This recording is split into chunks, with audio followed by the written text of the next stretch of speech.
Live here at Cleveland, that's Stephen Kwan, the All-Star, likely to pick up his fourth Gold Glove.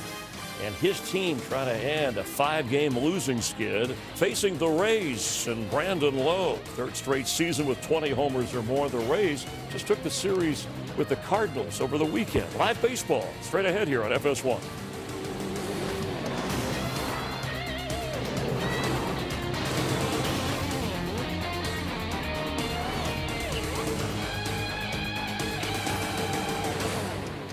And we welcome you to the MLB on FS1 pregame show, sponsored by Geico.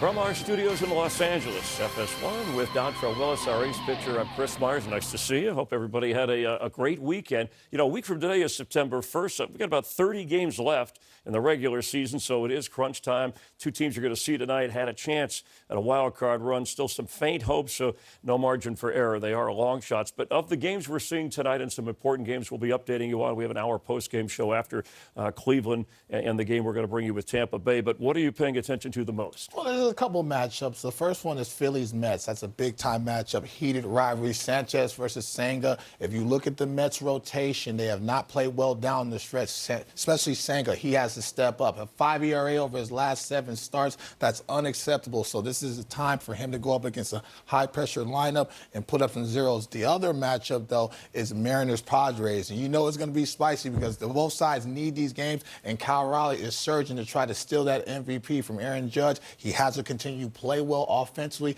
to get them in the postseason spot that they want to be in. Yeah, the Mariners 2 back of Houston. Obviously, the Padres trying to dethrone the Dodgers, but they're in good position to get into the postseason. Let's take a look at what's trending around the league. And speaking of the Mariners, Cal Raleigh in his major league leading 48th and 49th homers yesterday set a single-season record for catchers, breaking Salvador Perez's mark. Paul Skeens tossing 7 scoreless innings against the Rockies. His career ERA is 2.02. Only Vida Blue had a lower one over his first 50 starts. The Dodgers, they hit 4 homers in the last game of their final regular season series game with the Padres. The two teams tied for the National League West. And bad news for the Phillies here. Their ace, Zach Wheeler, is going to miss the rest of the season after being diagnosed with thoracic outlet syndrome, which is essentially a blood clot in the shoulder.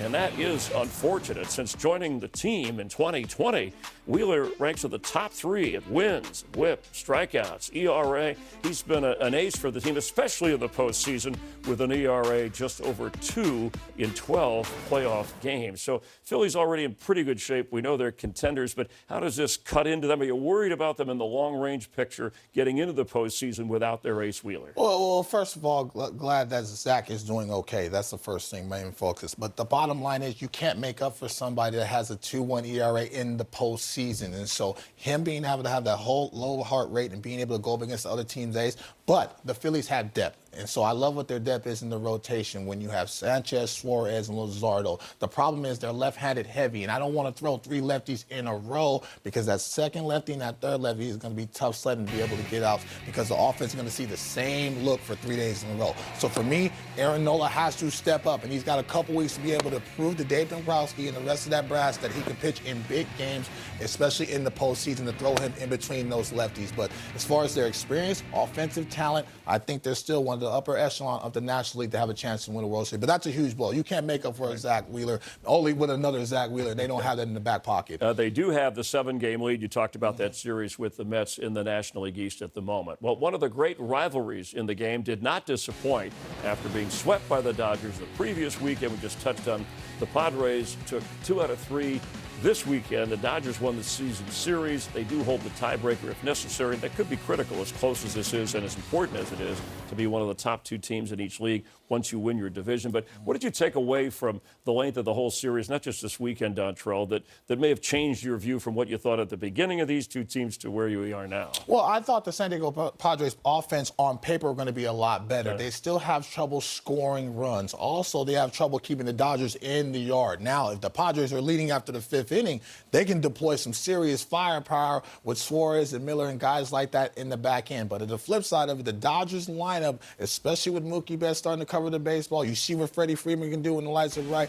Teo, he gets robbed from a grand slam. That game could have got left really early, General. So you're seeing just the lineup presence of what the Dodgers can do to you. And also, I like that the Dodgers rotation is starting getting healthy at the right time. You have Glass now, Snell, Yamamoto, and then all of a sudden, you know, the ageless wonder of Clayton Kershaw in year 18, they needed him the whole year. And so is he even going to pitch in the postseason because you have Shohei Ohtani that's working his way back into that rotation. So they have an edge there. The Padres have an edge thus far in the bullpen position, but they're evenly matched, and they showed how they can win ball games in their own house. So that was a fun series. Yeah, should they meet in the postseason once they finish up, that could be wild as well. All right, when we continue, we'll send you out to the game in Cleveland with the Rays and the Guardians. Jose Ramirez, the only player with 25 homers and 35 stolen bases this season, hoping to get Cleveland going.